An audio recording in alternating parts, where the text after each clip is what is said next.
छोरोले खुवायो है खरबुज म त कति मिठो है छोरोले खुवा भएर हो कि पर्लै मिठो लाग्यो मलाई त मलाई खुवाइदियो नि नाको डाँडीमा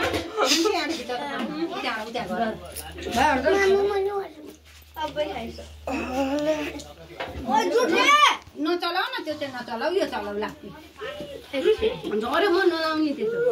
पुयो पुयो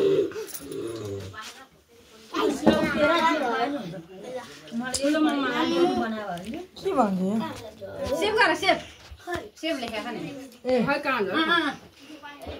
आखै ग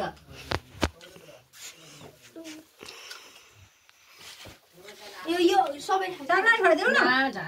जुडो खानु हुँदैन अर्को खुवाइदेऊ ल त्यही भएर नामलाई खुवाइदेऊ नामलाई फोटो खिचौँ हक्का खिच्दो हो मलाई त घरमा दुईटा टुक्रा सबै छोराछोरीले नै छोड न के खाने हो मैले खाइसकेँ फेरि खुवाउरे ल टुक्रा बनाना मैले धेरै खाइसकेँ